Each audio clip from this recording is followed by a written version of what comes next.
بسم اللہ الرحمن الرحیم۔ حضرت ابو سعید خدری رضی اللہ عنہ سے روایت ہے کہ رسول اللہ صلی اللہ علیہ وسلم نے فرمایا، جب رمضان کی پہلی رات ہوتی ہے تو آسمان کے دروازے کھول دیے جاتے ہیں، پھر ان میں کوئی دروازہ بند نہیں ہوتا یہاں تک کہ رمضان کی آخری رات ہو جاتی ہے۔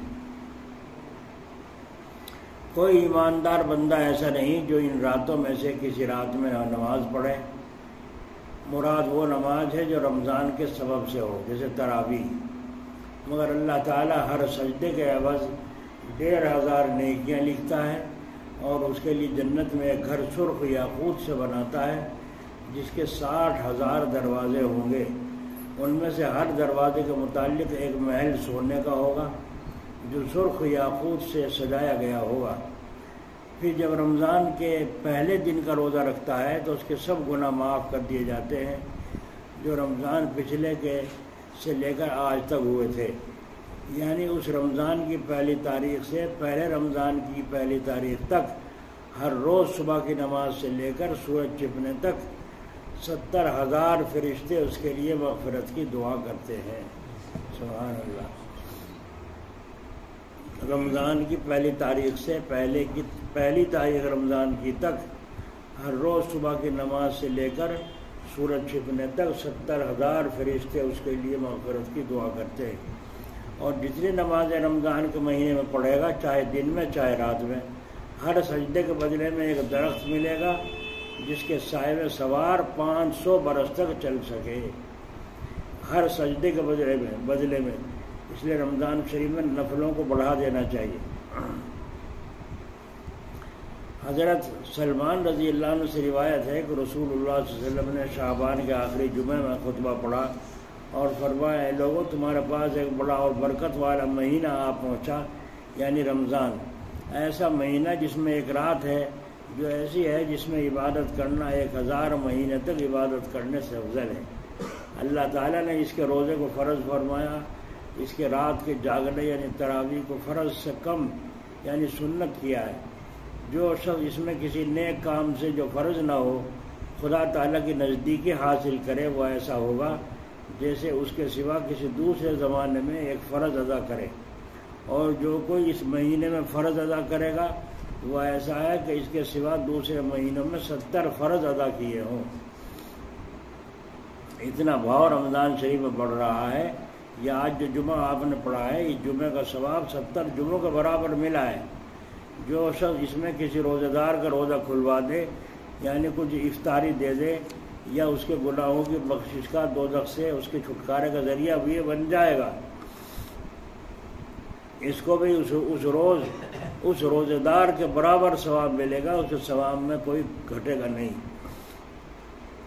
لوگوں نے عرض کیا، یا رسول اللہ صلی اللہ علیہ وسلم، ہم میں ہر آدمی کو تو اتنا میسر نہیں اس سے روزہ دار کو روزہ کھلوا سکے، تو یہ پوچھنے والے روزہ کھلوانے کا مطلب یہ سمجھے کہ پیٹ بھر کر کھانا کھلا دے۔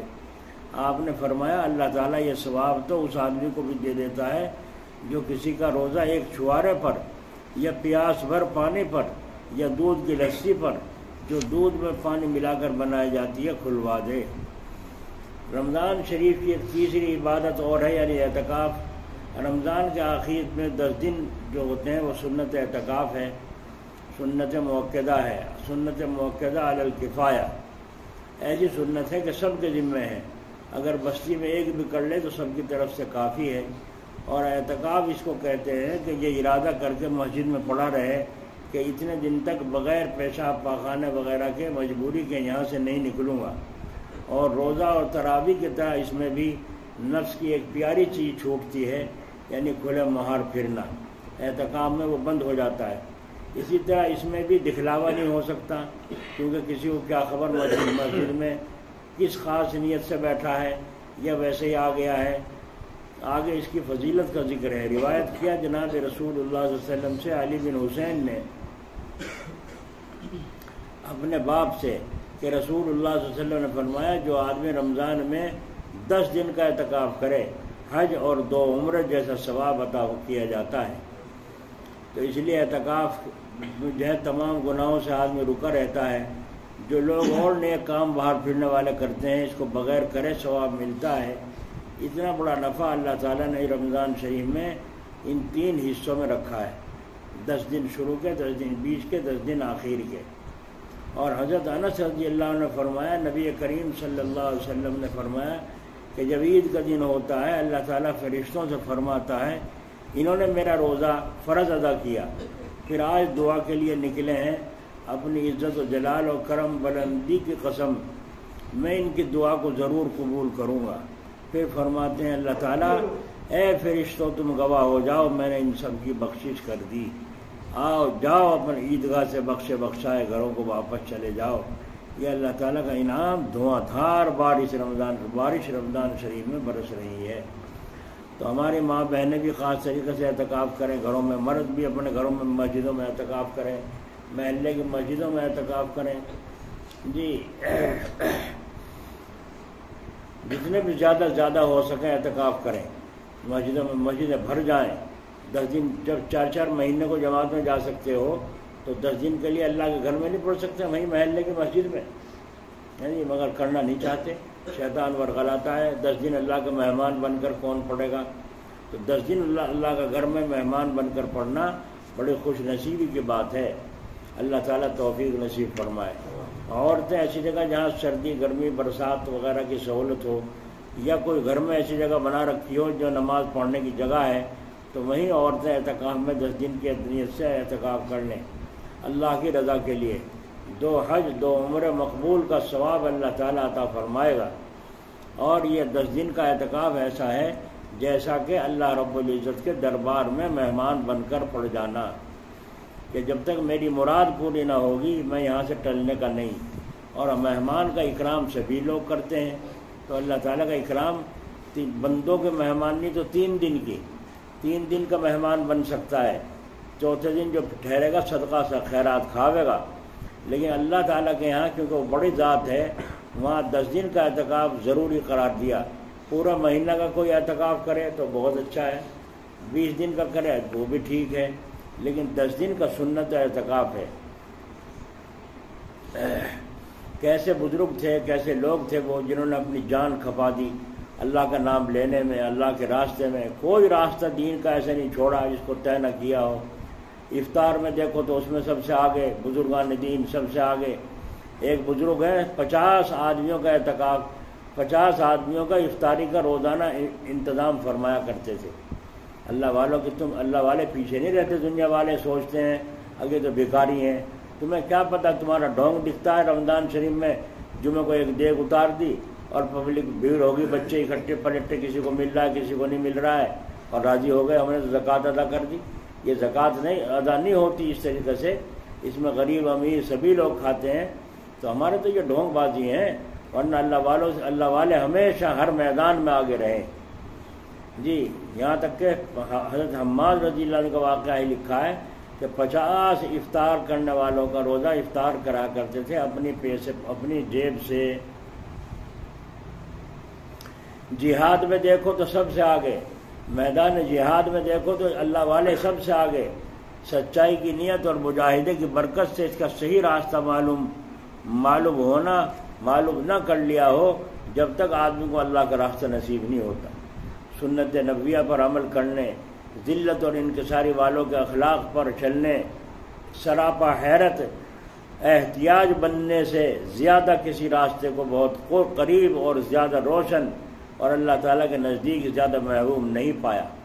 صدیق اکبر رضی اللہ عنہ فرمایا کرتے تھے اللہ تعالیٰ کا شکر ہے کہ اس نے اپنے تک پہنچنے کا ذریعہ عاجزی کے سوا کچھ نہیں بنایا، کیونکہ عاجزی تو ہر آدمی آسانی سے حاصل کر سکتا ہے، آسانی سے۔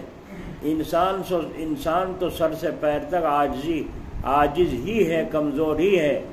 اگر اور کوئی طریقہ اللہ تعالیٰ تک پہنچنے کا اس کے سوا ہوتا تو مشکل پڑ جاتی۔ اللہ تعالیٰ کے پانے کے لیے اپنی عاجزی اور کمزوری کو سمجھ کر چل لینے کی ضرورت ہے، اللہ تعالیٰ کو پا لینا نصیب ہو جائے گا۔ تو جو آدمی اللہ تعالیٰ تک پہنچنے کے لیے راستہ طے کرے اس کو چاہیے عاجزی انکساری پیدا کرے۔ ایک بات اور باریک سی کہتا ہوں، ذرا سن لو، ڈرتے ڈرتے کہتا ہوں، اور وہ یہ ہے بعض دفعہ آدمی ذرا سی نفلیں پڑھ کے ذرا سی عبادت کر کے تکبر میں آ جاتا ہے، میں یوں کرتا ہوں، میں اتنا کرتا ہوں۔ اللہ تعالیٰ کے نزدیک وہ ناپسندیدہ ہے۔ عبادت تو فرشتے بہت کر رہے ہیں، تو اللہ تعالیٰ اس بندے سے کوئی غلطی ایسی کرا دیتے ہیں جس سے سارے میں ہتھیلی پٹے، دیکھو فلاں آدمی کو وہ بڑا نیک بنتا تھا، دیکھو کیا ہوا، دیکھو کیا ہوا، دیکھو کیا ہوا، چاروں طرف بدنام کی ہو گئی۔ اب اس کے جو وہ جو سینگ نکل رہے تھے اوپر تکبر کے بناوٹ کے، وہ کٹ گئے، نیچے کو ہو گئے، نیچے کو ہو گئے۔ اب جب نیچے کو ہو گئے تو رونا شروع کیا، اللہ کیا تھا، کیا ہو گیا، کیسی میری عزت تھی، کیسی میری ہوا تھی، کیا ہو گیا۔ تو یہ اللہ تعالیٰ کے پیار کی نشانی ہے، تمہیں ذلیل کیا تاکہ تم اپنے کو ذلیل سمجھو، تاکہ تم اپنے اندر عاجزی پیدا کرو۔ اللہ تعالیٰ کے خزانے بھرے ہوئے ہیں، کوئی چیز اس کے خزانوں میں کمی، کسی چیز کی کمی نہیں ہے۔ اس کے خزانے بھرے ہوئے ہیں، لیکن اللہ تعالیٰ کے خزانے میں ایک چیز نہیں ہے۔ اب وہ کیا چیز نہیں ہے؟ اللہ تعالیٰ کے یہاں خزانے میں عاجزی نہیں ہے، عاجزی نہیں ہے، وہ کسی کے سامنے جھکتا نہیں ہے، کوئی کسی کو اتنا بڑا ہو۔ جب امام الانبیاء اپنے محبوب صلی اللہ علیہ وسلم کو ڈانٹ دیا قرآن شریف میں، تو اور کون ہے؟ اور کون ہے؟ اللہ تعالیٰ کی ہیبت کو دیکھ کر فرشتے، جو اتنے بڑے بڑے فرشتے ہیں کہ ایک کان کی یہاں سے لو سے لے کر اس مونڈے تک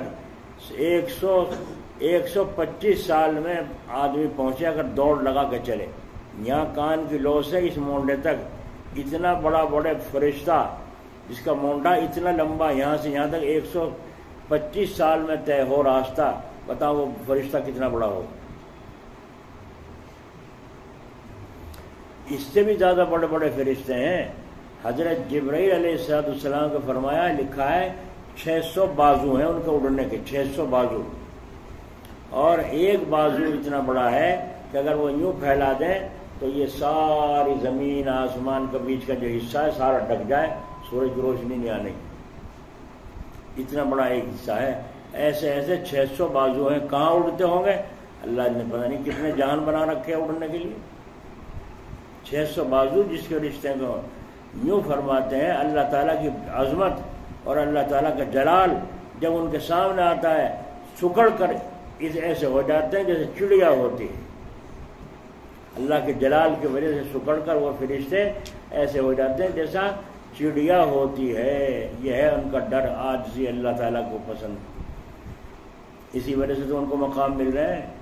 تو اس بندے کو بھی وہ مقام ملیں گے جو عاجزی پیدا کرے گا، میں کچھ نہیں ہوں، میرے پلے کچھ نہیں ہے۔ انسان تو سر سے پیر تک عاجز ہے، اس کے پلے تو کچھ ہے ہی نہیں۔ روایت ہے کہ اللہ تعالیٰ نے موسیٰ علیہ السلام سے فرمایا، اے موسیٰ میرے پاس وہ چیز لاؤ جو میرے خزانوں میں نہیں۔ موسیٰ علیہ السلام نے عرض کیا، خدا بندہ آپ تو تمام عالم کے پروردگار ہیں، آپ کے خزانوں میں کس چیز کی کمی ہو سکتی ہے؟ تو فرمایا، اے موسیٰ یاد رکھو میرے خزانے بڑائی، عزت، جلال، جبروت اور کبریائی سے بھرے ہوئے ہیں، اس کی میرے پاس کوئی کمی نہیں ہے، کسی چیز کی بھی کمی میرے خزانوں میں نہیں ہے۔ ہاں تم میرے پاس ذلت اور انکساری اور مسکینت اور عاجزی لے کے آنا کہ یہ چیزیں میرے خزانے میں نہیں ہیں، کیونکہ یہ تو مخلوقات کی خاص صفات ہیں جن سے خالق کا پاک ہونا ضروری ہے۔ یہ مخلوق ہے عاجز، اور اللہ عاجز نہیں۔ اگر اللہ بھی عاجز ہو کسی معاملے میں، کہیں میں کسی جگہ بھی کہیں عاجزی اللہ تعالیٰ کے پاس کو پھٹکے تو وہ اللہ ہی نہیں ہو سکتا، بھی معبود ہی نہیں ہو سکتا۔ اللہ ایک گویا تھا، گویا گانے والا، جب گاتا تھا پبلک دکھ جاتی، اس کا نام سن کے دنیا جایا کرتی تھی، فلاں آ رہا ہے، بس دل دادا تھے اس کی دنیا۔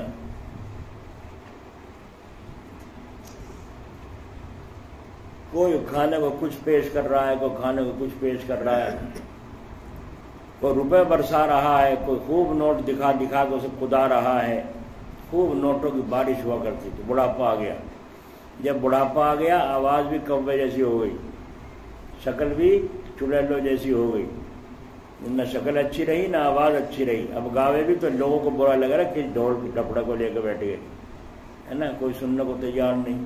شکل دیکھنے کو اس کی تیار نہیں، جس پر ساری دنیا فدا ہوا کرتی تھی آج اس کی شکل دیکھنے کو بھی کوئی تیار نہیں۔ اب فاقوں کی نوبت آ گئی، کسی سے ادھار بھی مانگے، کسی کے پاس بھی جاوے تو دیکھنے کو اس کی طرف ڈھنگ سے تیار نہیں، فاقوں کی نوبت آ گئی۔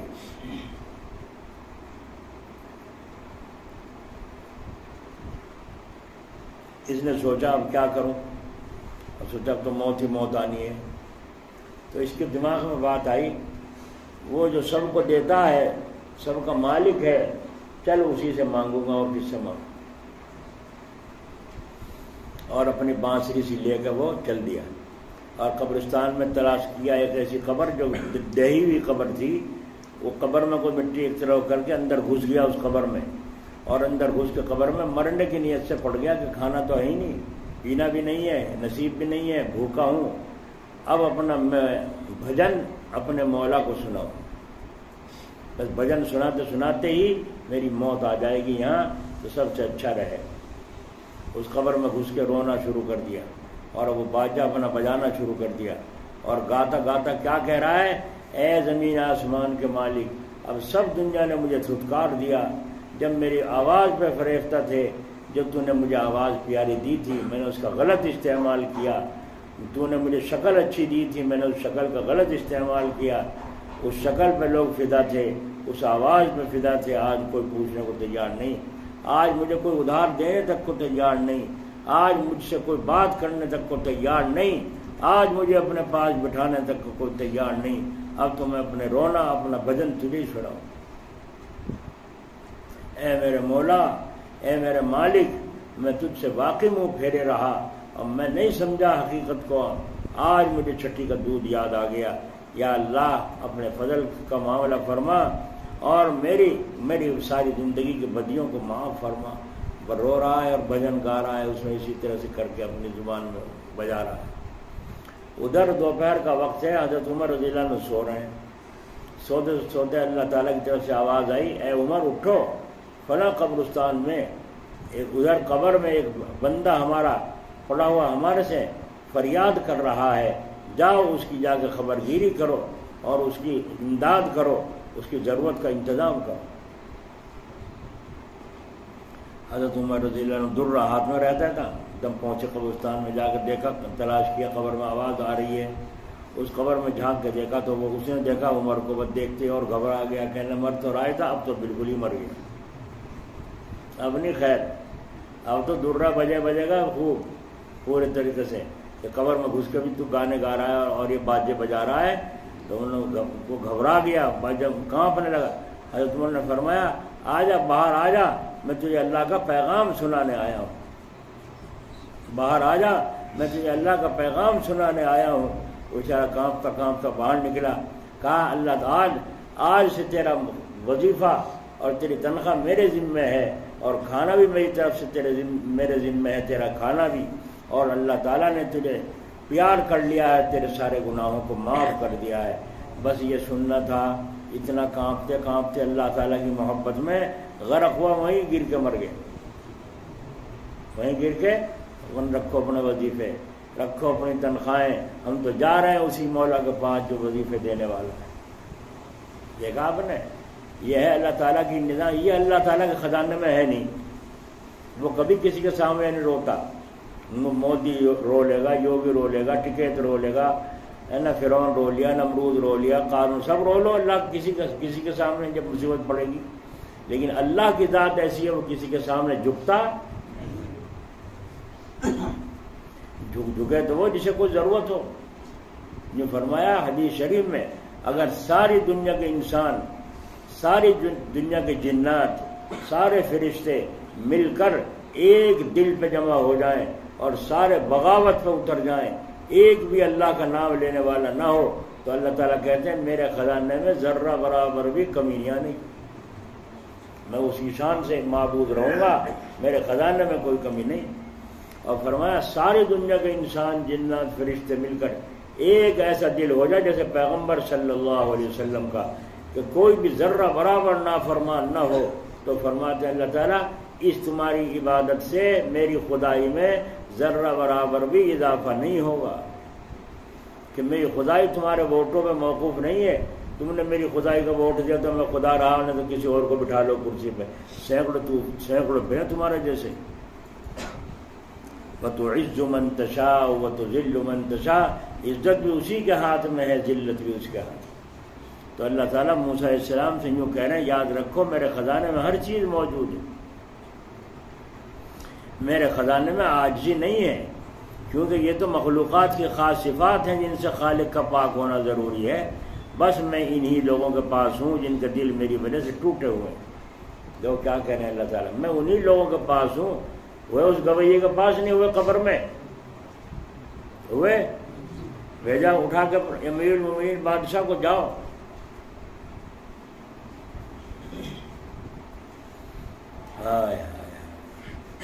ایک آدمی بیچارہ غریب قرضے میں دھسا ہوا پریشان، جنگل میں جا کے بلبلا رہا، سجدے میں پڑھ کے اللہ تیرے سوا کو، اے اللہ یا تو میری مدد کر دے، مجھے اٹھا لو، میرے سے ذلت برداشت نہیں ہوتی. رو رہا ہے، تڑپ رہا ہے، بلبلا رہا ہے. اور یہ بلبلانا دل سے ہو، ڈھونگ بنا کے منہ سے بنا کے آنکھوں سے پانی ٹپکا لینا، تو عورتوں کا بھی کام ہے، بائیں ہاتھ کا کام ہے رونا، ہے نا. ایک عورت کہہ رہی تھی کیونکہ جب مجھے رونا نہ آیا میں تو اپنی ماں کو مریضی کو یاد کر کے رونا شروع کر دیا. ماں کو یاد کر کے رونا شروع کر دیا، رونا آ گیا، آنسو آنے لگے، ہے نا. ایک عورت یوں کہتی ہے میں تو جھوٹی یوں کر کے دوپٹے میں تھوک یوں کر کے یہاں کو لگا گئی یوں کر لیا، ہم کو دکھاوا، ہے نا. تو ڈھونگ ہے نہیں ہے. تو رونا تو مشاق لوگوں کو بھی حاصل ہے، اس رونے سے کوئی حاصل نہیں. ایسا رونا دل کا رونا. ہائے اللہ ہائے اللہ، ہاتھ پہ پیٹ رہا، کپڑا پھاڑ رہا ہے. اللہ تعالیٰ کہتے ہیں اے میرے بندے، ان کپڑوں کے پھاڑنے سے میرے پہ کوئی اثر نہیں پڑتا، دل کو پھاڑ کے دکھاؤ. دل کیوں نہیں چل رہا؟ اگر میرا خوف دل کے اندر اثر نہیں کر رہا ہے تو تیرے کپڑے پھاڑنے سے میرے پہ کوئی اثر نہیں.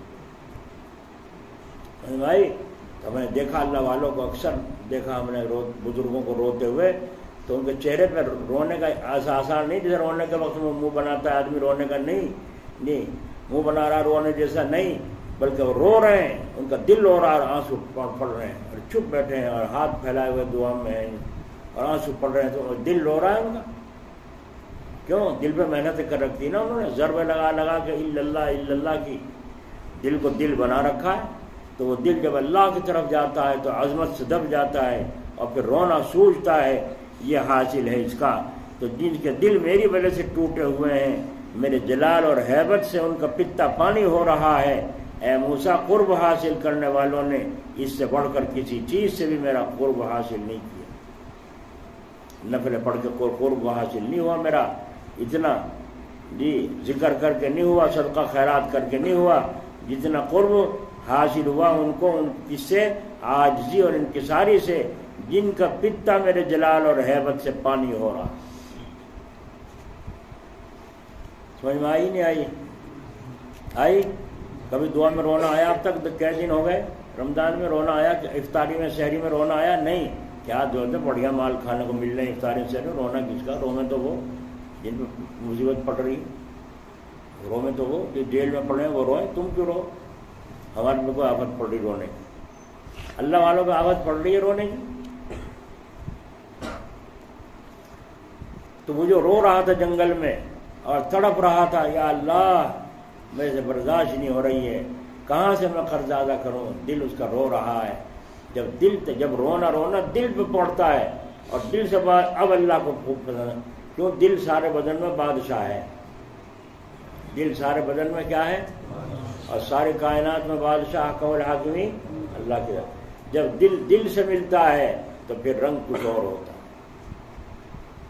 فوراً اللہ تعالیٰ کی طرف سے اس کو دکھایا گیا غنودگی سے آئی، اور اسے خواب میں دکھا دیا اور کہہ دیا جاؤ بادشاہ کے پاس چلے جاؤ، عبدالحمید بادشاہ کا نام ہے، وہاں چلے جاؤ اور جا کر اس سے یوں کہنا کہ رسول اللہ کا قاصد آیا ہے، مجھے بات کرنی ہے. وہ گھبرا کے یوں کہے گا رسول اللہ کا قاصد؟ حضور کا زمانہ کہاں آیا؟ جھوٹ بول رہا، کون مکار بہروپی آیا ہے؟ تو کہنا میں رسول اللہ کا قاصد ہوں. کیا ثبوت ہے تیرے پاس؟ رسول اللہ کا تو قاصد ہے. انہوں نے کہا یوں کہنا تم روزانہ 1000 دفعہ درود شریف پڑھ کر مجھے بخشا کرتے تھے، اور پرسوں تم نے پرسوں پڑھ لیجیے، کسی دن کا نام لے جس دن چھٹ گیا، فرمایا 300 دفعہ کم پڑھا تم نے، 700 دفعہ پڑھا تو 300 دفعہ کم کیوں پہنچا؟ یہ ثبوت ہے میرے پاس اس کا کہ میں رسول اللہ کا قاصد ہوں. اب وہ گیا جا کے دربانوں سے کہا میں رسول اللہ کا قاصد ہوں. سے پاگل تو یہ کہیں بادشاہ سے اطلاع دی گئی ایک آدمی رسول اللہ کا قاصد بتا رہا ہے اور اس طرح سے بکواس کر رہا ہے. وہ بلاؤ. اندر بلایا گیا، بلا کے کہا ہاں کون ہو تم؟ کہا میں رسول اللہ صلی اللہ علیہ وسلم کا قاصد ہوں. کیا ثبوت ہے تمہارے پاس؟ میں رسول اللہ کا قاصد ہوں. کہا پرسوں آپ نے 700 دفعہ درود شریف پڑھا، 300 دفعہ کم کیوں پڑھا جبکہ روزانہ 1000 دفعہ درود شریف تم پڑھا کرتے تھے؟ یہ اللہ کے نبی نے اطلاع دی ہے مجھے. بس بادشاہ سلامت ایک دم سے کھڑا ہو گیا، رونے لگا. کہا واقعی تو سچا قاصد ہے. باقی پرسوں مجھے تھکن میں کام میں مشغولیت کی وجہ سے 700 دفعہ پڑھا، 300 دفعہ چھوڑ دیا تھا، لاپرواہی ہوئی اور میں نے چھوڑ دیا. واقعی حضور صلی اللہ علیہ وسلم تو کسی کو خبر نہیں اس کی میں 1000 دفعہ درود شریف پڑھتا ہوں سوائے میرے اور اللہ تعالیٰ.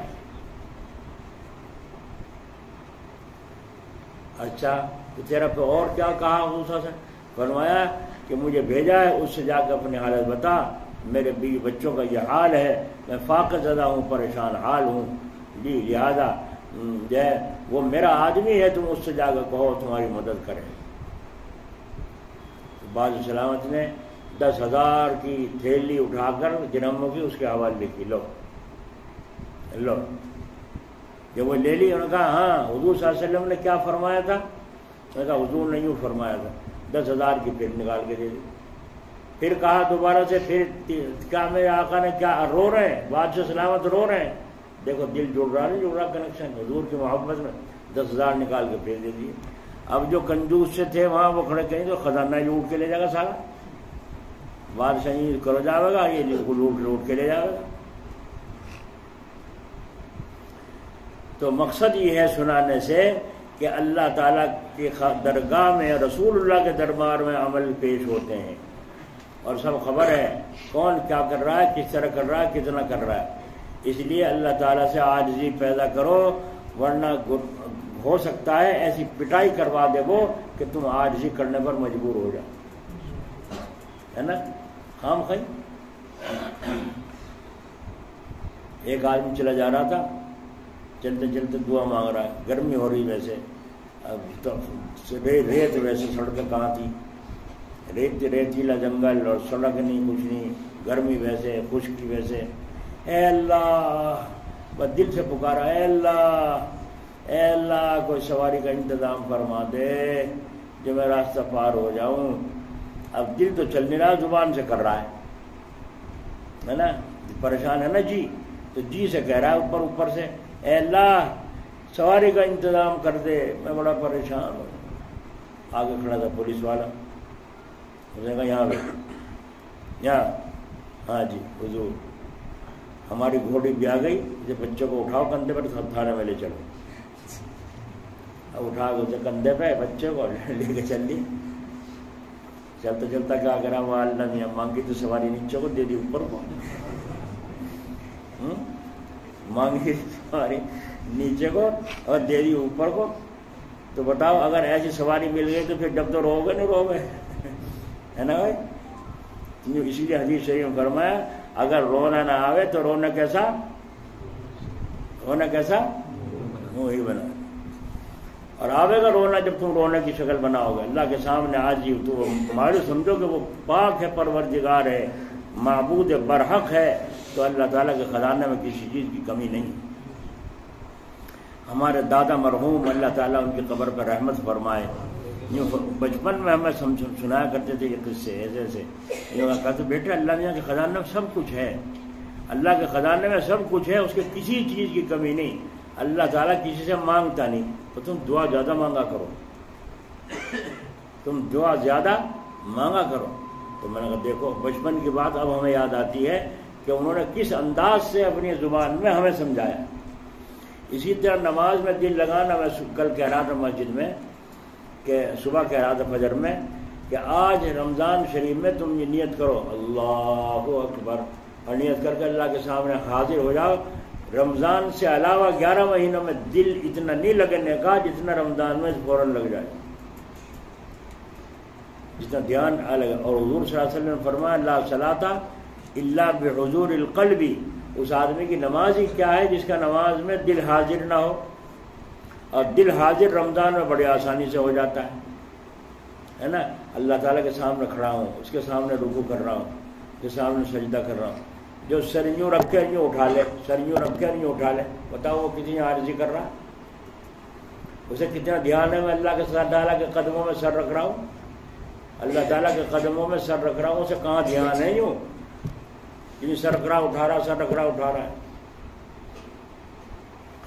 نفل نماز کا اگر موقع ہو تو چاہے 70 دفعہ سبحان رب العالی پڑھو، ناک رگڑو اللہ تعالیٰ کے سامنے اور آنسو بہاتے رہو، ہے نا، کچھ بھی پڑھتے رہو اللہ تعالیٰ کی بڑائی اور عظمت کے لیے.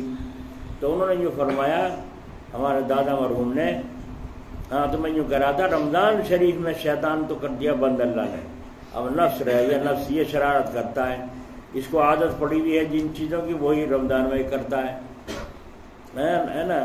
پان کھانے کی عادت ہے تو پان کی بیماری، بیڑیاں سگریٹیں پیتا ہے، گٹکا کھاتا ہے رمضان میں، اس کی بیماری.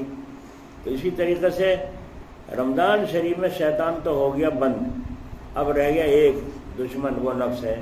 وہ بس اپنے تھوڑے سے ڈالے گا، آپ جب بے توجہی کریں بس بے توجہی کرتے اس کا اثر ختم، اللہ کے تعالیٰ کے سامنے حاضر. تو ہمارے دادا مرحوم بچپن میں ہمیں سمجھا کرتے تھے، مثال عجیب دیتے تھے، جو کہ دیکھو جب نیت باندھنے کھڑو نا سیدھے یوں اور نیت کرو 2 رکعت 4 رکعت کی نیت باندھو تو یوں نیت کیا کرو، ایک دل میں میرے یہاں دل پہ ایک یوں ہے وہ کٹوا ہے نا، یوں 9 گزاریاں، ایک تو ڈال لو اس میرے سرا یوں، اور ایک یوں اللہ تعالیٰ کے عرش میں جن چاروں طرف کٹوے بے شمار کٹوے لگے ہوئے ہیں، اور ان میں ایک اپنے یہاں سے رسی دل میں یہاں سے ایک یہاں اور ایک اللہ کے عرش میں یوں ڈالی، اس میں ڈالی گھونٹے میں، اور اللہ اکبر. اب اس میں سے آ رہا ہے اثر میرے دل میں آ رہا ہے، نور میرے دل میں آ رہا ہے، کلام میرے دل میں آ رہا ہے. اس طرح سے تصور کر کے نماز میں سلام پھیرنے تک یوں ہی لگے رہا کرو. تو اس طریقے سے نماز پڑھنا بچپن میں ہمیں سکھایا.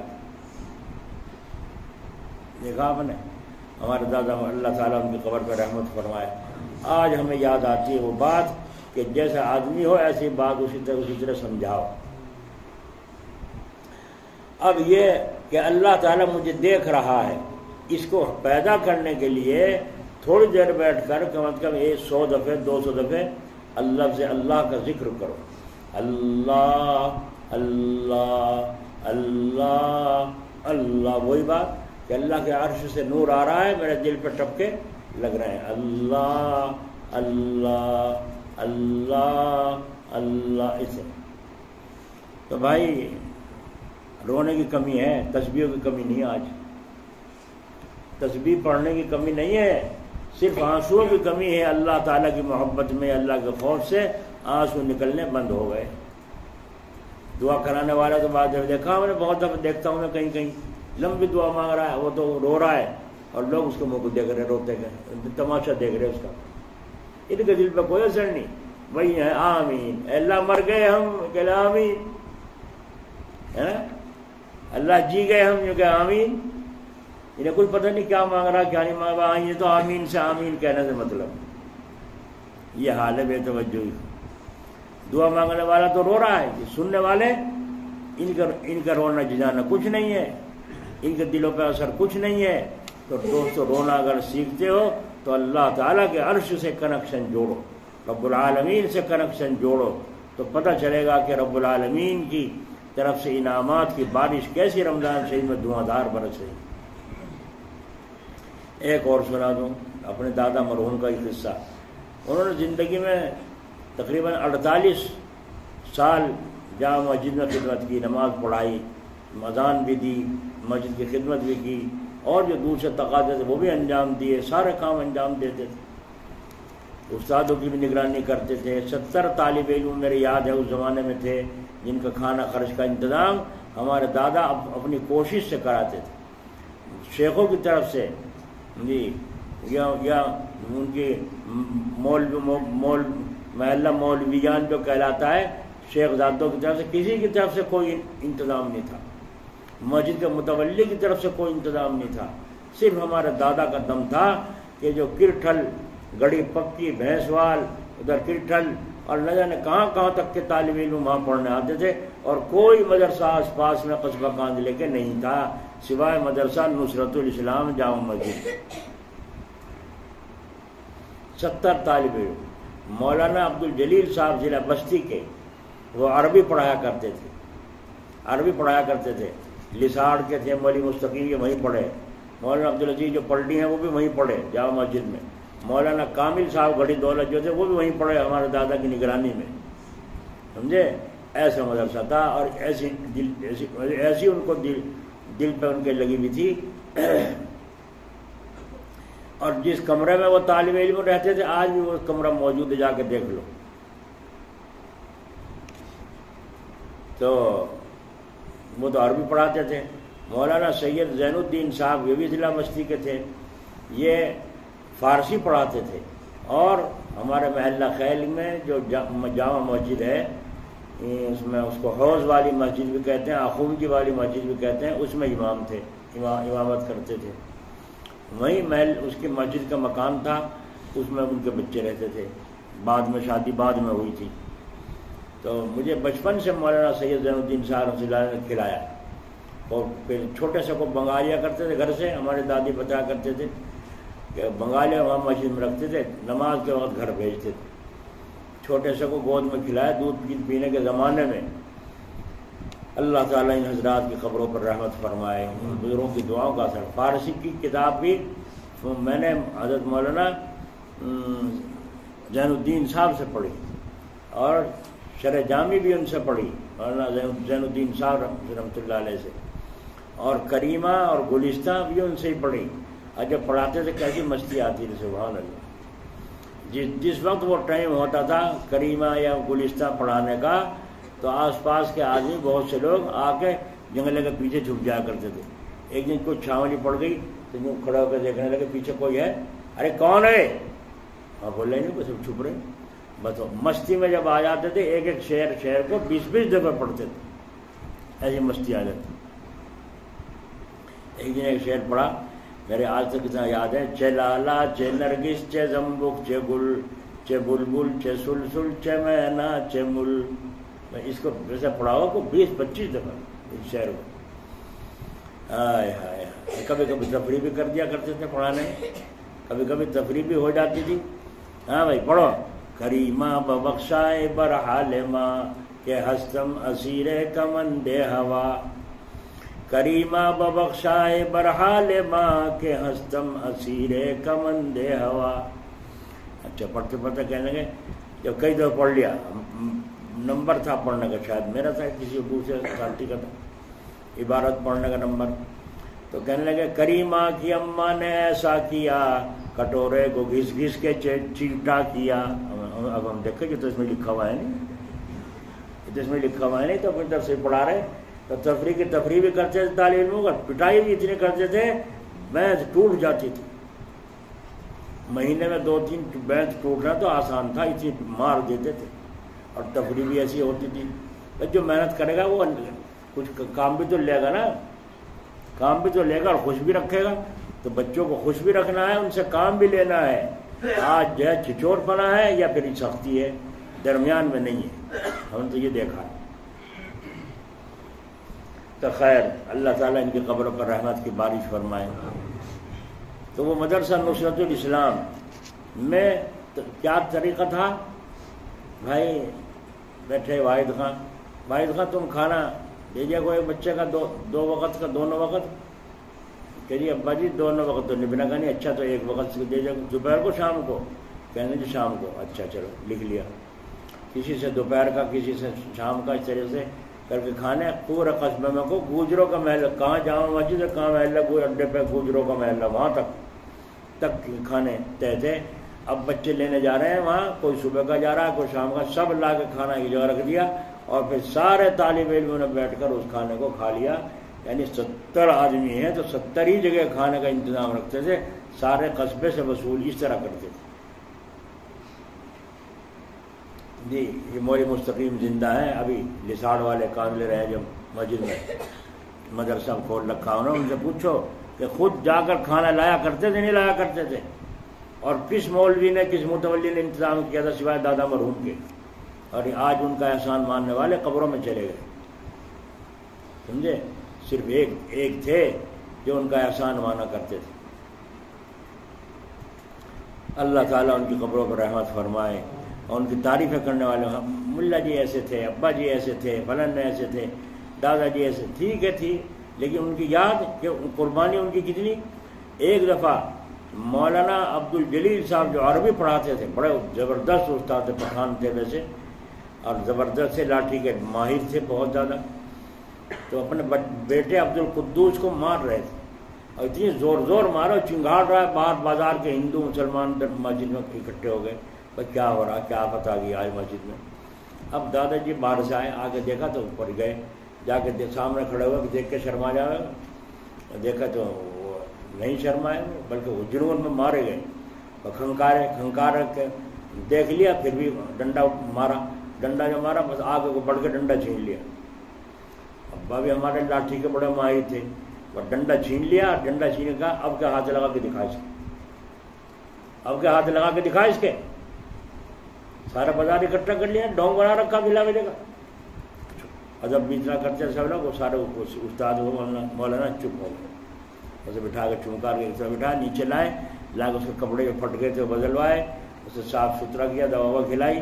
اب وہ اپنا اوپر ہے، بیٹے کی خدمت ابا کر رہے. دیکھا ہم تو یہ زمانے دیکھے ہیں ان لوگوں کے خلوص والوں کے. اب تو سوائے ڈونگیوں کے کچھ بھی نہیں. بچے پڑھ رہے ہیں 70 مدرسے میں، جا کے بتا رہے ہیں 700 بچے پڑھتے ہیں مدرسے میں باہر، اور تصدیق بھی کروا رکھی، مہر بھی لگوا رکھی. کیا ان مکاریوں کو خدا نہیں دیکھتا؟ بولو. 70 بچے ہیں اور 700 بچے لکھ رکھے ہیں اس میں کاغذات میں، اور دکھاتے پھر رہے ہیں باہر جا کے دوسرے علاقوں میں چندہ کر رہے ہیں کہ اتنے بچے ہمارے مدرسے میں پڑھتے ہیں. اور لوگ بھی انہی کے چکر میں آتے. کیوں؟ نقلی پھول میں چمک زیادہ ہوتی ہے. نقلی پھول میں چمک زیادہ ہوتی ہے. اصلی میں پھول میں چمک تو اتنی نہیں ہوتی، مگر خوشبو بہت دیر تک رہتی ہے. یہ نقلی پھول ہیں، یہ چمک کر لوگوں کو متوجہ کرتے ہیں. سیدھا آدمی بیٹھا اسے تو اتنا چندہ مل نہیں رہا ہے جو صحیح کہہ رہا ہے، اور جو نقل بول رہا ہے اسے خوب چندہ مل رہا ہے کیونکہ بولنے کا ماہر ہے. اور تم دیکھ لو، یہی عدالت میں دیکھ لو، سچا آدمی کھڑا رو رہا ہے اور جھوٹا آدمی عدالت میں ہنس رہا ہے. ہو رہا نہیں ہو رہا ہے؟ ہو رہا ہے نہیں ہو رہا ہے؟ تو تم دھوکہ مخلوق کو دے سکتے ہو، 70 کے 700 بتا سکتے ہو، خدا کو دھوکہ. اس کے اندر قبولیت آئے گی؟ عمل میں قبولیت آئے گی؟ نہیں. ایسے پڑھ کر نکلے ہیں وہاں سے کاندلے مدرسہ نصرت اسلام سے. کتابیں وہ ایک دن دیکھا تھا میں نے اوپر جا کے، کتابیں کیڑا کھا گیا. اتنی کتابیں بھری ہوئی تھی کتب خانہ اوپر کا جامع مسجد میں، کھا گیا کتب. سب پتہ نہیں ان کا کیا کرا ہوگا کیا نہیں کرا ہوگا ان لوگوں نے، کیا ہوا. اتنی کتابوں کا ذخیرہ تھا اوپر. اللہ اکبر. کیسے کیسے ہوئے؟ مولانا عزیر صاحب ہے کاندلے، اب بھی جا کے مل لو. حکیم بھی شاندار اور عالم بھی شاندار، ان کے مقابلے میں شانداری میں کوئی. لیکن اللہ تعالیٰ کی مرضی جس حال میں رکھے، بیچارے اکیلے رہ گئے. اللہ تعالیٰ ان کو ایمان پہ ان خاتمہ کرے، عافیت سے زندگی پوری ہو. اس حکیم ہاشم تھے گھسولی میں، قرآن عالم جانے. حکیم ہاشم تھے گھسولی والے، بڑے اچھے حکیم تھے. ایک دن وہ بیٹھے تھے وہاں، میں کتاب پڑھ رہا تھا ان کے پاس، تو ایک مریض آیا. انہوں نے کہا انہیں دکھاؤ حکیم جی. تو انہوں نے کہا تھوڑی دیر بیٹھ جانے دو، اسے بھی چل کر آیا ہے، چل کر ہاتھوں پیروں میں خون میں سکون پیدا ہو جائے. اب وہ بیٹھ گیا مریض، تھوڑے سانس. اب دیکھا حکیم جی نے کہا آپ دیکھو پہلے. تو مولانا عزیر صاحب نے نبض پکڑ کے دیکھا اور کاغذ پہ لکھ دیا اس کی بیماری. اس کے بعد حکیم جی نے دیکھا اور حکیم جی نے کہا اپنے کاغذ پہ لکھ دیا. دونوں کو ملایا تو دونوں کی ایک ہی بیماری, ایک ہی تجویز ہے, دونوں کی تجویز ایک ہی ہے کہ یہ بیماری ہے. ایسے ماہر آدمی ہے وہ. اس وقت میں یہاں نشان ہو رہا ہے گڈھا ان کے اب بھی. تو یہ کہتے ہیں اللہ تعالیٰ قیامت کے دن پوچھے گا دنیا سے کیا لایا ہے, میں تجھے دکھا دوں گا. یہ لایا ہوں استاد کی چوٹ. بینت ایسی کھڑی لگی تھی یہاں تو خون ہو گئے, لہو لہان, نس کٹ گئی اور یہاں گڈھا پڑ گیا. اور گھر جب گئے تو بخار چڑھ گیا. 3 دن کے بعد جو والد ان کے حکیم ابو بکر صاحب تھے وہ لے کر آئے مدرسے میں چھوڑنے کے لیے. اور آ کر کے کہا حضرت یہ بچہ جس کے چوٹ لگ گئی تھی اور یہ اس کے زیادہ پٹی وٹی کروانے میں یوں ہوئی. تو مولانا نے فرمایا تو مجھے کیا سنا رہا ہے, مجھے کیا سنا رہا ہے, پٹی کروائی تھی تو میرے پہ کیا احسان ہے. تو انہوں نے کہا حضرت میں شکایت لے کے نہیں آیا ہوں, میں تو اس کی حالت بتا رہا ہوں کہ ناغا کی وجہ یہ ہوئی, میں تو اس کی یہ بتا رہا ہوں. اچھا چلا گیا.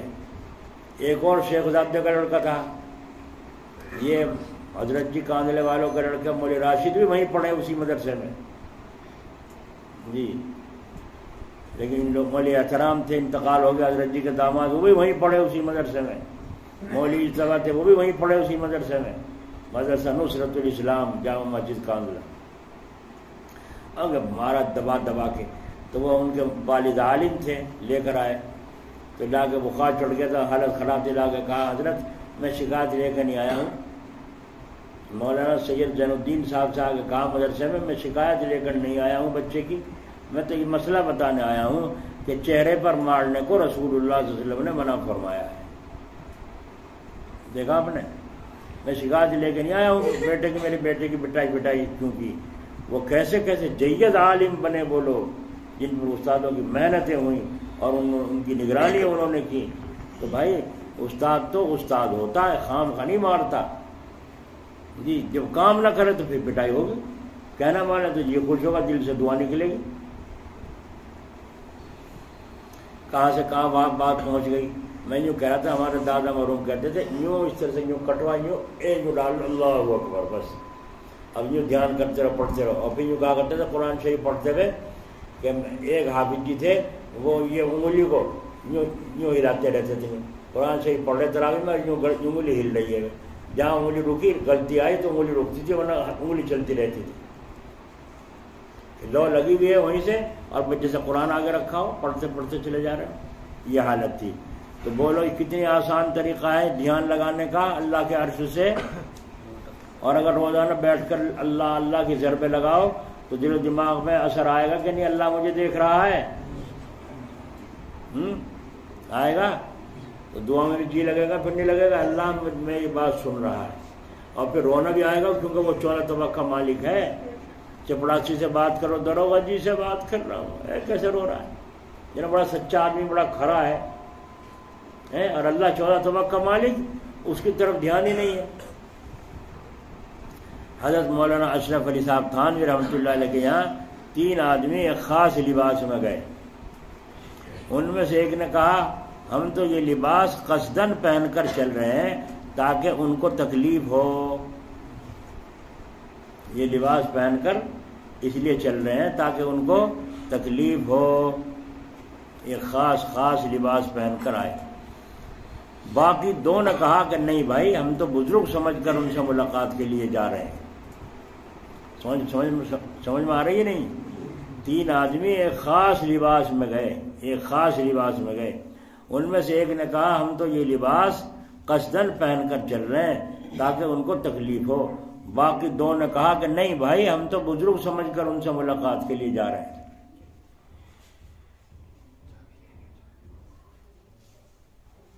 کیا بات ہے, کسی نے انورٹر بند کر دیا.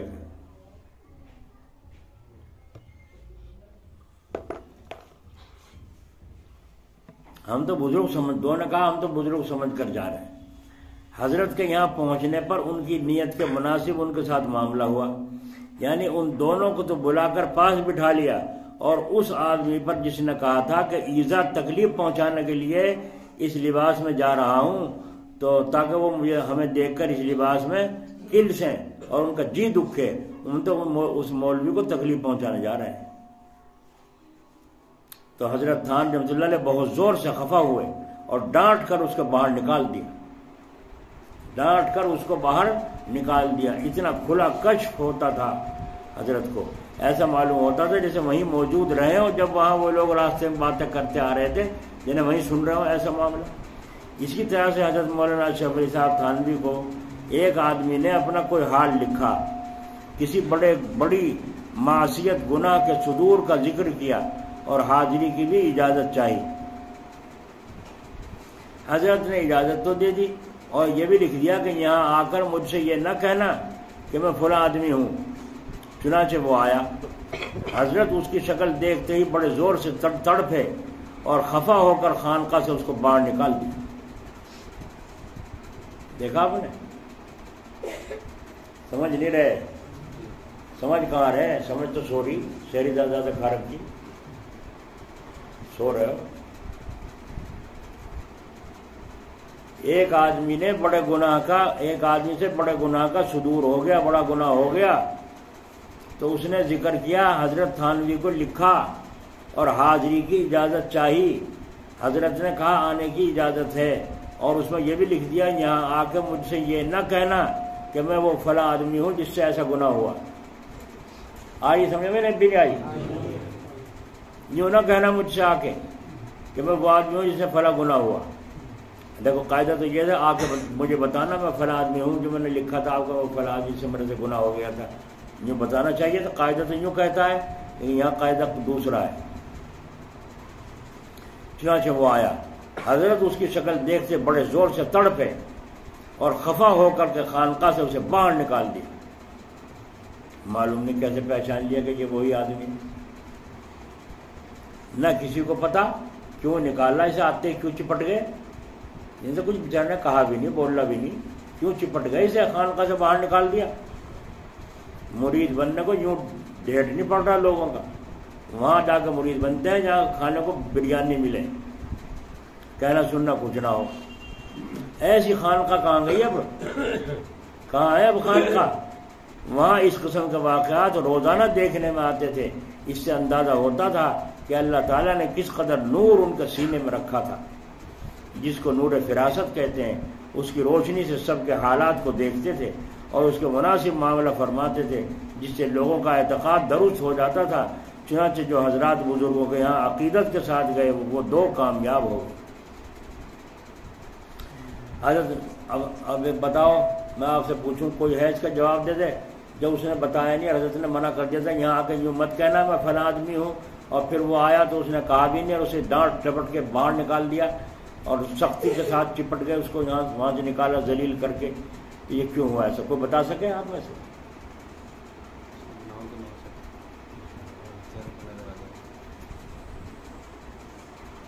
گناہ کی نوزت نظر، گناہ کی نوزت تو انہوں نے خود ہی بتا دی تھی، کشف ہو گیا کہ وہی آدمی ہے، چلو مان لیا کشف۔ لیکن یہ معاملہ کیوں کیا؟ وہ تو بیچارہ رحم کا قابل تھا، اسے تو توبہ کا راستہ بتانا چاہیے تھا، اسے تو توبہ کا راستہ بتانا چاہیے تھا، اسے تو صحیح راستے پہ لگانا چاہیے تھا۔ ایسے نسخہ دیتے جس سے وہ گناہ پھر اس سے نہ ہو، وہ دینا چاہیے تھا، نہیں دیا۔ ہاں ماشاء اللہ، مولوی صاحب پہنچ گئے وہاں تک، خیر ماشاء اللہ۔ اصلاح کے لیے جب ڈانٹ پڑی سب میں، لوگوں میں، اتنے لوگوں میں، کسی کو پتہ نہیں کیوں ڈانٹ پڑ رہی ہے، وہی جانے جس کے لگا ہے، کیوں لگا، وہی جانے جس کے لگا۔ اصلاح کے لیے تو لگا نکالا تھا اسے، تاکہ اس کے دل پہ زور پڑے اور باہر نکل کے یہ روئے کہ یا اللہ مجھے معاف کر دے، آئندہ میں ایسے حرکت۔ حضرت کو دیکھتے ہی مجھے میرے چہرے پہ نحوست معلوم ہو گئی، اصلاح کے لیے ڈانٹا تھا۔ حضرت مولانا تھانوی صاحب کی مجلس میں ایک مولوی صاحب بہت بولا کرتے تھے، بہت بولا کرتے تھے۔ جانتے ہیں کیوں؟ وہی مرض جو لوگوں کے دلوں میں ہوا کرتا ہے۔ چنانچہ عموماً اہل علم کا مرض یہی ہے کہ وہ اپنے علم کا اظہار کرنے پر مجبور ہوتے ہیں۔ میں عالم ہوں، ذرا پڑھا لکھا سا ہوں، اپنا علم دکھانے کے لیے مجبور ہوتے ہیں۔ حضرت نے ان کی اصلاح فرمانے کے لیے یہ کہا کہ ہمارے مولوی صاحب بولتے بہت ہیں، ہمارے مولوی صاحب ان کی اصلاح کے لیے کیا کہا، ہمارے مولوی صاحب بولتے بہت ہیں، یہ تہذیب کا تماچا ہے کہ نہیں، اشارہ ہے نہیں، تاکہ آئندہ نہ بولے۔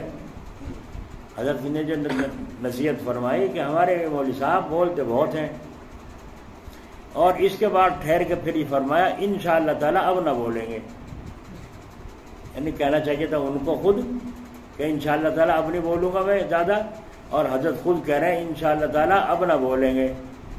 چنانچہ ایسا ہی ہوا، ہم لوگوں نے دیکھا کہ پھر وہ مولوی صاحب بالکل خاموش ہو گئے، اور خود کہتے تھے کہ چاہتا ہوں کہ بولوں، لیکن ایسا معلوم ہوتا ہے جیسے کوئی زبان پکڑ لیتا ہو۔ دیکھا اللہ والوں کی اثر، اللہ والوں کی صحبت کا اثر دیکھا۔ یہ اس پر سنا رہا ہوں کہ کاملین تو ہر زمانے میں ہوتے ہیں، لیکن فائدہ اسی کو ہوتا ہے جو ان کی خدمت میں عقیدت کے ساتھ جاتا ہے، عقیدت کے ساتھ جاتا ہے۔ بزرگوں کے یہاں جا کر عقیدت ہی تو درست کی جاتی ہے۔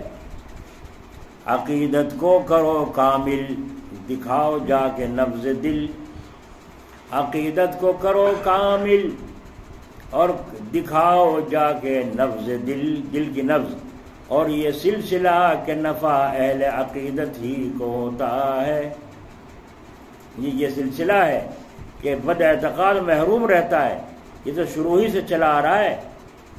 حسن زبصر و بلال از حبش صہیب و از روم، زخاک مکہ ابو جہل اینچ بلعجمی است، یعنی رسول اللہ صلی اللہ علیہ وسلم کے فیض سے حسن بصری نے آ کر، بلال نے حبشے سے آ کر، صہیب نے روم سے آ کر نفع حاصل کیا۔ آ رہی آواز؟ حسین پور والوں کو بھی آ رہی کا آواز؟ نبی صلی اللہ علیہ وسلم کے فیض سے حسن نے بصرے سے آ کر، بلال نے حبشے سے آ کر، صہیب نے روم سے آ کر نفع حاصل کیا، لیکن اس مکے کی سرزمین میں رہتے ہوئے ابو جہل کو کچھ فیض نہیں ہوا،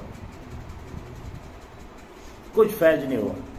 یہ کس قدر حیرت کی بات ہے، اور لطف یہ کہ بزرگان دین کے اس قسم کے واقعات جو دوسروں میں عقیدت پیدا کر دیتے تھے اور ان کی بیماریاں دلوں کی اصلاح کا ذریعہ بنتی تھی، ان کے کمالات میں شمار کیے جاتے تھے۔ اس زمانے میں انہی چیزوں کو، ان کا نقص اور ان کی وجہ سے ان لوگوں کو بد اخلاق کہا جاتا ہے۔ کس قدر افسوس اور محرومی کی بات ہے، شیطان کا کتنا زبردست اغوا ہے۔ آج لوگوں نے اخلاق نام رکھا ہے لی پوت کا، کہنے کا نام رکھا ہے لیپا پوتی، کسے کہتے ہیں لیپا پوتی کا نام اخلاق رکھا ہے۔ بتاؤ بھائی، روزہ افطار کیا، روزہ افطار کر کے ہم یہاں سے گئے نماز پڑھانے مسجد میں، نماز پڑھانے کے بعد فارغ ہو کے پھر سنت پڑھی، پھر نفل پڑھی، پھر جو اپنا معمول ہے وہ پورا کیا، پھر اب کھانا کھانے کے لیے بیٹھے، جو کچھ کھایا گیا اللہ کی توفیق سے کھا لیا، اس کے بعد کھا کے فارغ ہوئے تو پھر پان وغیرہ، دوا، اور پھر تسبیح جو پوری کرنی ہے عشاء کی نماز سے پہلے 1000 دفعہ درود شریف پورا کرنا ہے، وہ پورا کرنا۔ ادھر کھانے کا نشہ بدن میں دل و دماغ پر بے چینی پیدا کرتا ہے، بیماری کی وجہ سے پیدا کرتا ہے۔ اس وقت میں آپ آ کے یوں کہیں کہ یہ بخار ہو رہا ہے، بچے کو تعویذ دے دو۔ اب میں پوچھتا کب سے ہو رہا ہے؟ کئی دن ہو گئے، تو تجھے اب رات کو فرصت ملی ہے اس وقت آنے کی؟ ابے جب کئی دن سے بخار، اب تو اچانک سے ہی چڑھ گیا کوئی بھوت، ہم تو مان لیتے رات کو بھی بہت سے آ جاتے ہیں، کیواڑ پیٹتے ہیں، آ کے رات کیواڑ کھول کے دیتے ہیں۔ اب جو تو آیا ہے دن میں کیوں نہیں آیا تھا؟ کہنا پڑے گا نہیں پڑے گا؟ اپنا تیرے دھندے میں لگوں، اپنا کام کے دیکھوں، مجھے گھر تصویر کا فکر، ادھر اذان کا وقت بھاگا آ رہا ہے، عشاء کی اذان کا وقت بھاگا آ رہا ہے، ادھر دماغ کو سکون نہیں ہے روزہ کھولتے۔ تو اب اگر ان کو یوں کہو دن میں کیوں نہیں آئے تھے، اب کیوں آئے ہو، تو برا مانتے ہیں؟ غلطی اپنی ہے کہ نہیں؟ اسے کہتے ہیں بد اخلاق، اسے کہتے ہیں بد اخلاق۔ اور ڈبا پوتی چاہے یوں اٹھا کر کاغذ چپکے سے ادھر سے اٹھا کے یوں موڑ کے آڑ میں اور یوں تعویذ بنا کر دے دو، کہنا بہت اچھا رہا۔ یہ اچھے اخلاق، یہ لپا پوتی، یہ سمجھ بھائی، صفت تو اللہ کے ہاتھ میں ہے۔ شفا اللہ تعالیٰ کے ہاتھ میں ہے، ان کی تو دعائی کہہ دیں وہ اللہ تعالیٰ شفا دے، جب بھی اللہ تعالیٰ سن لیتا ہے۔ کس قدر افسوس اور محرومی کی بات ہے کہ اب اس زمانے میں کہاں، میں کہتا ہوں اخلاق بہت دن ہو گئے، ہم لوگ اخلاق کو مسلمان کھو چکے ہیں۔ دلوں کی بیماریاں، امراض قلوب کی اصلاح فرض ہے، دل کی بیماریوں کی اصلاح فرض ہے، اور وہ ہوتی ہے بزرگوں کے یہاں اعتقاد کے ساتھ جانے سے۔ جو اعتقاد سے جاوے گا اسے ملے گا، اور جو اعتقاد سے نہیں جانے گا اسے نہیں ملے گا۔ ان کی تعلیمات کو غور سے سننے اور ان پر دل سے عمل کرنے سے۔ عبداللہ سائیں تھے یہاں ادھر پنجاب میں، یا بڑھانے کے ہیں ایک حافظ یاسین، وہ یہاں سے گئے ان سے ملنے کے لیے۔ راستے میں ایک اور لڑکا، کہاں جا رہا ہے حافظ جی؟ وہاں جا رہا ہوں میں بھی چل رہا ہوں، چلو دو ہو گئے۔ جب پہنچے وہاں سامنے تھوڑا سا فاصلے سے رہ گیا تھا، ہم سے عبداللہ سائیں سے سامنے بیٹھے تھے۔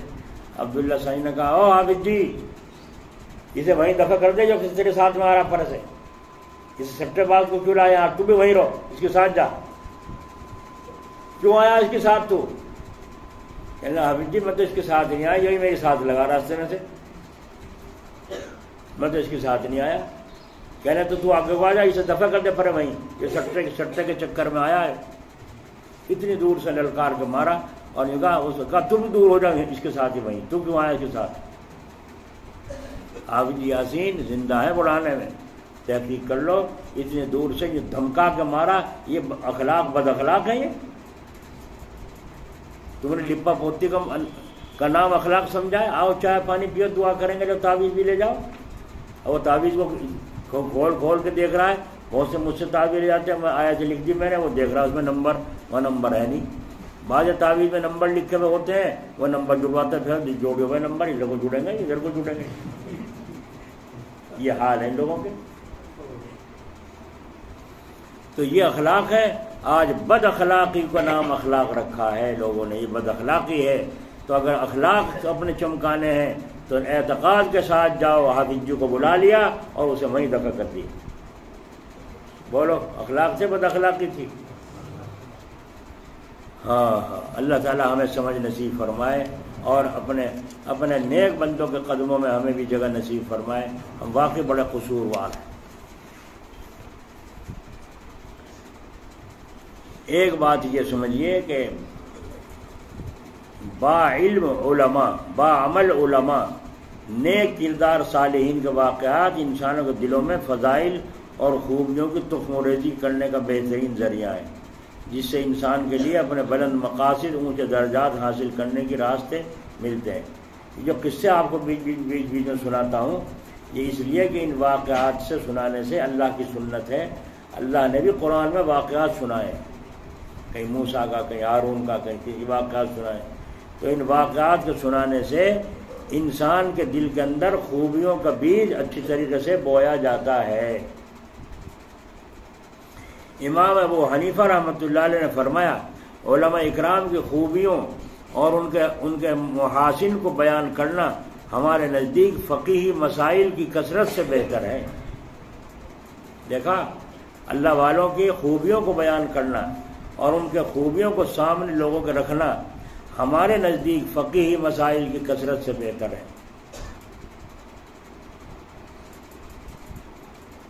مرنے کے بعد تو سبھی رحمۃ اللہ علیہ کے ہیں۔ میں تو حضرت جی جلال آباد رحمۃ اللہ علیہ کا ایسا عاشق ہوا تھا، جب ان کے پاس گیا پہلی ملاقات میں بالکل جان گئی میری، تو ایسا ہو گیا تھا حال میرا۔ یہاں سے بار بار سوچتا رہتا تھا جاؤں جاؤں جاؤں۔ بعض جیب اجازت نہیں دیتی تھی، بعض حالات اجازت نہیں دیتے تھے، لیکن جانے کی کوشش کرتا تھا۔ کتنے خط رکھے ہیں جو خط بھیجتا تھا، خط پہ خط بھیجتا تھا، خط آتے جواب آتے، لکھتا اپنے حالات، بے چینی ہے، حضرت سناتا۔ عجیب حال تھا حضرت کا۔ تو جب کہیں بیان جاتا تھا جلسے میں، حضرت کا ذکر ضرور آتا تھا، حضرت جی کا ذکر، زندہ تھے حضرت کا ذکر ضرور کرتا تھا، ان کے واقعات کا، ان کے حالات کا۔ اور اشعار تو زبان پہ اب تو نہیں آتے، پہلے بہت آتے تھے۔ میرے شیخ کے دم سے حاصل ہے شرف یہ بستی کو، جلال آباد قصبہ بن گیا تھانا بھون ثانی۔ جو تھانہ بھون کا نقشہ تھا وہ جلال آباد منتقل ہو گیا، جاؤ جسے دیکھنا ہو تھانہ بھون جلال آباد پہنچ جاؤ۔ میرے شیخ کے دم سے حاصل ہے شرف یہ بستی کو، جلال آباد قصبہ بن گیا تھانہ بھون ثانی، دوائے درد دل جن کے یہاں ہر وقت ملتی ہے، سکون قلب کی دولت جن کے یہاں ہر وقت بڑھتی ہے۔ اسے مسیح اللہ جناب شیخ اعظم رہبر کامل، تمہیں حق نے بنایا ہے محرم اسرار ربانی۔ اس طریقے سے حضرت کے اشعار حضرت کی زندگی میں پڑھا کرتا تھا۔ بعد میں تو رحمت اللہ دنیا کہنے لگے، رحمت اللہ کہنے لگے، جب زندہ ہو جب قدر نہیں کرتے۔ اس لیے فرماتے ہیں امام ابو حنیفہ رحمۃ اللہ علیہ، اللہ والوں کی خوبیوں کو بیان کرنا فقہ کے مسائل کی کثرت سے بہتر ہے، اس لیے کہ علماء اکرام کی خوبیوں میں پوری قوم کے لیے آداب اور اخلاق کی رہنمائی ہوتی ہے، اور اس کی تائید کتاب اللہ کی اس آیت کریمہ سے ہوتی ہے، اولئک الذین ھدی اللہ فبہداہ مقتدی۔ تو جن کو اللہ تعالیٰ نے اس صبر کی ہدایت کی تھی، تو اس بارے میں بھی انہی کے طریقے صبر پر چلیے۔ اللہ تعالیٰ ہمیں ان کے قصے سن کر، بزرگوں کے قصے سن کر خود قصہ اپنا بنانے کی توفیق عطا فرمائے۔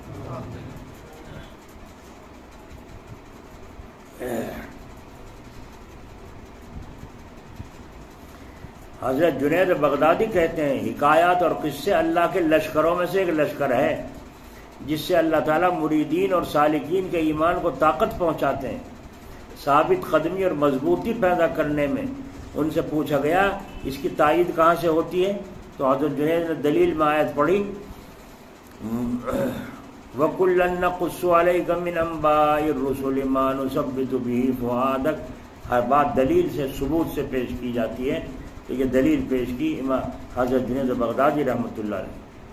ایک دوسرے بزرگ نے ارشاد فرمایا حکایات کو کثرت سے پڑھا سنا کرو، اس لیے کہ یہ موتیاں ہیں، یہ موتیاں ہیں، اور ان میں کبھی کوئی بیچ قیمت در یتیم بھی پیدا ہوتا ہے۔ موتیوں کا مطلب یہ ہے کہ جچی تلی ٹھوس مختصر بات ہوتی ہے، ان کی وجہ سے اس موقع پر لمبی بات کہنے کی ضرورت باقی نہیں رہتی۔ حضرت جلال آبادی رحمۃ اللہ علیہ فرمایا کرتے تھے، مولانا تھانوی صاحب رحمۃ اللہ علیہ نے فرمایا، میں اپنے دوستوں کو نزہۃ المجالس کتاب کا مطالعہ کرنے کی مشورہ دیتا ہوں، نزہۃ المجالس کتاب کا مشورہ دیتا ہوں، مطالعہ کرنے کا مشورہ دیتا ہوں۔ میں نے فوراً خریدی اور خرید کر لا کر مطالعہ شروع کر دیا۔ اس میں عجیب واقعات، عجیب دل پر اثر ہوتا ہے سننے کے بعد، لیکن کہیں اس میں ترجمہ کرنے والے سے مجھے یہ حدیث کہیں ملی نہیں، جو انہوں نے نقل کی حدیث مجھے کہیں ملی نہیں۔ بس تجھے یہ حدیث نہیں ملی تو نے تو لکھ دیا، اب ہم کیا کریں؟ پھر میں حضرت کے پاس گیا، میں نے حضرت سے جا کے کہا، میں نے کہا حضرت وہ کتاب نزہۃ المجالس جو ہے وہ معتبر ہے غیر معتبر؟ تو حضرت نے فرمایا کس سے سنا تم نے؟ بڑی گہری بات کہی، کس سے سنا تم نے؟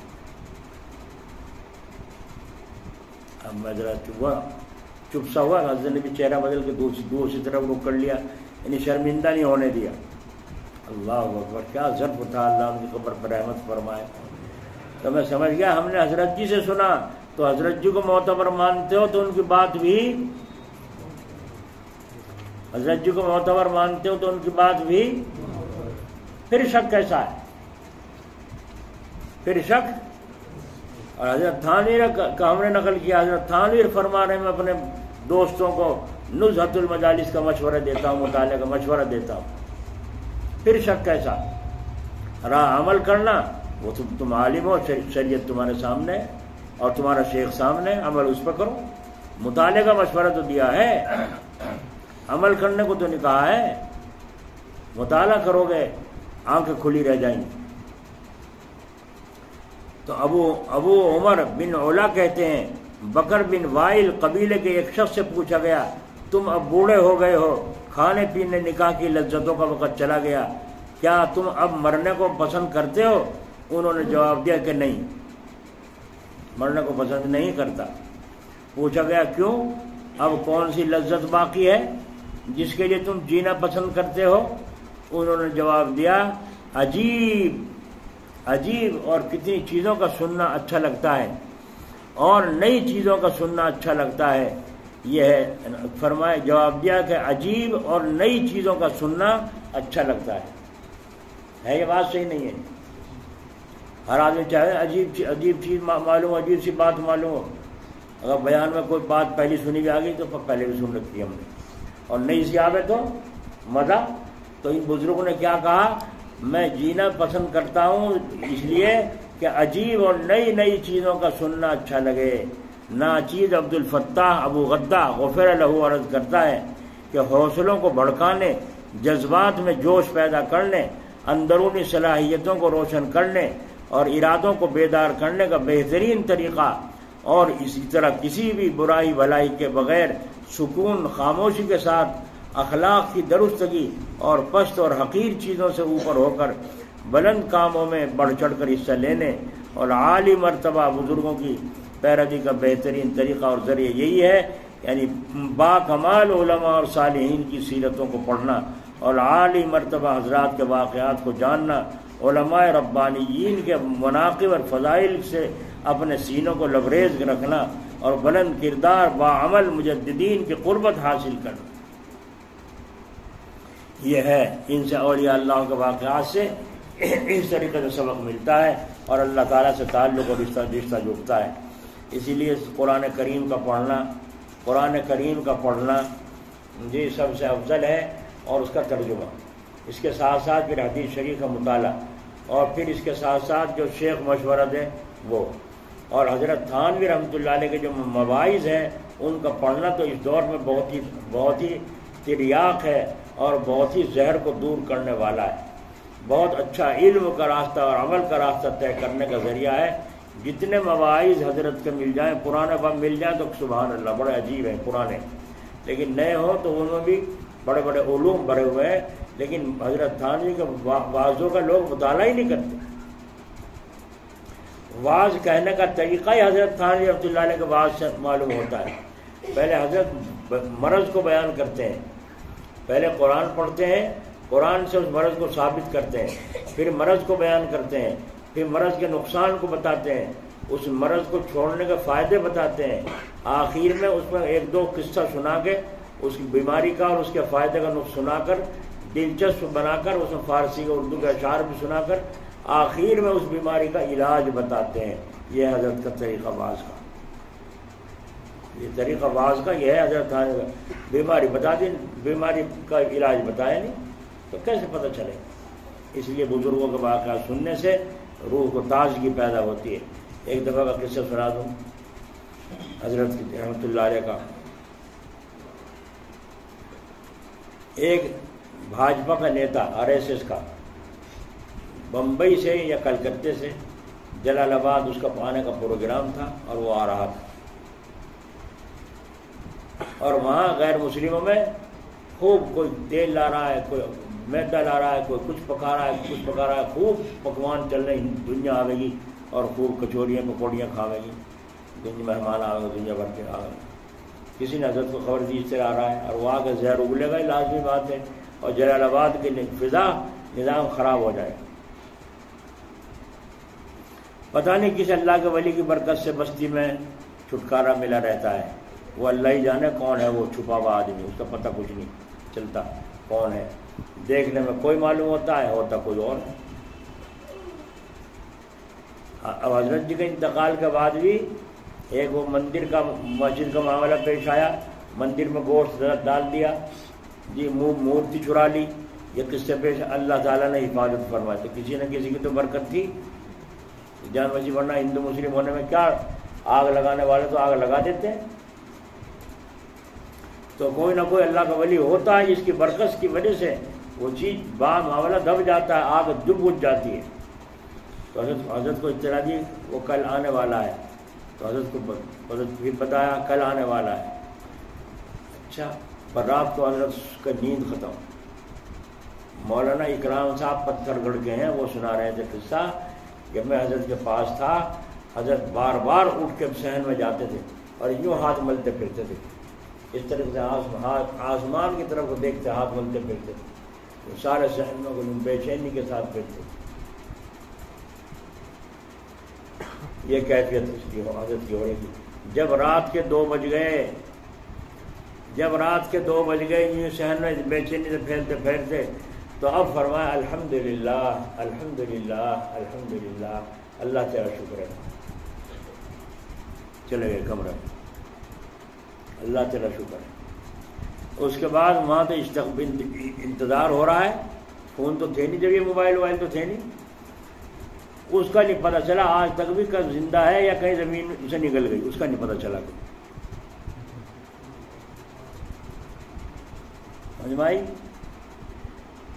مدرسے کے لیے کھانا منگوایا ادھار، آٹا منگوایا، دال منگوائی تو ادھار دکاندار نے منع کر دیا، پہلا قرضہ تو دیا نہیں گیا اب تک، اور ادھار کہاں سے دے دوں؟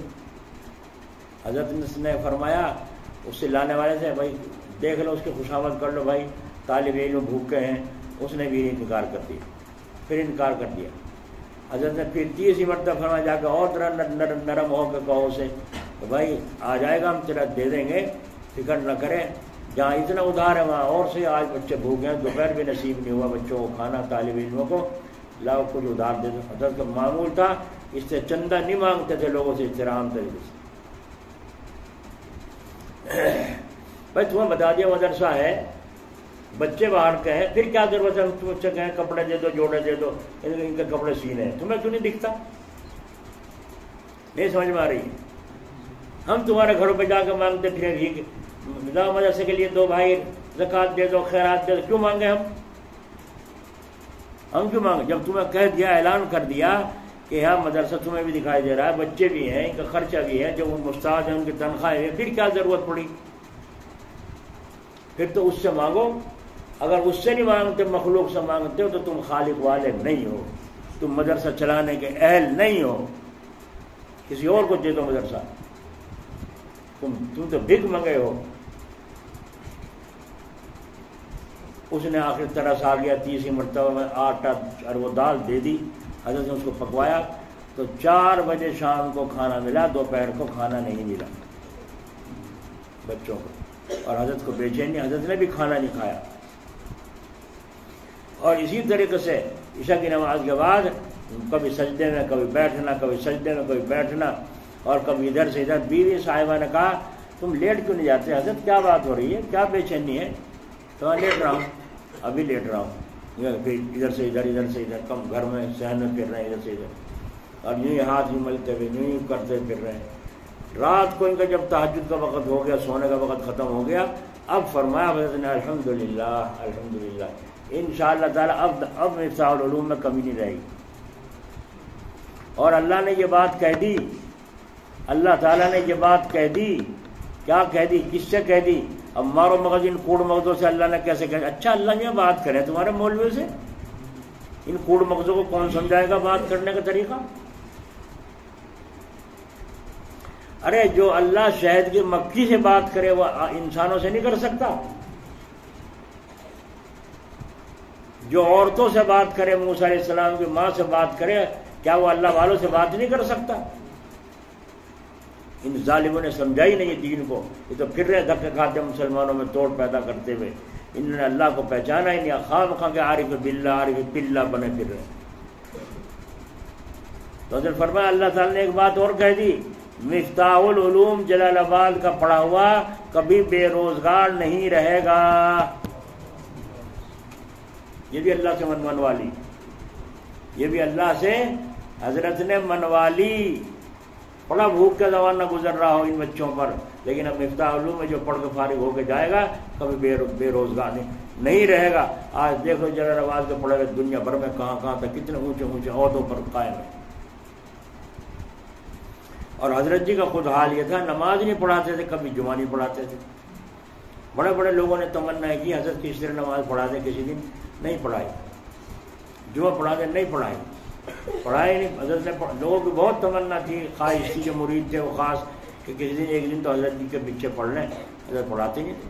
کوئی مزاج ایسا تھا، کوئی کیا رکاوٹ تھی؟ تو کسی نے کہا حضرت آپ کے اثر سے جلال آباد کے جو فارغ ہیں وہ مولوی بھی نماز نہیں پڑھاتے. ہمیں کون کہتا ہے؟ بڑے بڑے اونچے امام ہیں, بڑے بڑے اونچے عہدوں پر وہ فائز ہیں, بڑی مسجدوں میں نماز پڑھاتے ہیں, کون کہتا ہے نہیں پڑھاتے؟ مولانا سید حسین احمد مدنی رحمۃ اللہ علیہ تشریف لائے, حضرت کے استاد تھے. جمعہ کا دن تھا, لوگوں نے کہا آج بن جگہ کہاں, وہ حضرت کو جا کر چپٹ گئے. حضرت سید حسین احمد رحمۃ اللہ علیہ کو فرمایا, حضرت یہ مولانا مسیح اللہ صاحب جو ہیں ہمارے پیر, ہم ان سے بیعت ہیں, یہ کبھی بھی نماز نہیں پڑھائی انہوں نے آج تک, جب سے یہاں جلال آباد میں آئے نماز نہیں پڑھائی. پڑھاتے تو یاد ہے ان سے آپ جمعہ پڑھوا دو, کسی طرح ان سے آپ جمعہ پڑھوا دو, آج ہم آپ کے بڑے احسان مند ہوں. اور جب اتنے لوگوں کی سفارش, بڑے بڑے خان صاحبوں کی سفارش, بڑے بڑے مالداروں کی سفارش, مولویوں کی, سب کی حضرت فرمایا مولانا مسیح اللہ صاحب, جی حضرت تشریف لائے, حاضر ہوئے, جی حضرت حاضر ہوئے. فرمایا کہ آج جمعہ کی نماز آپ پڑھائیں گے؟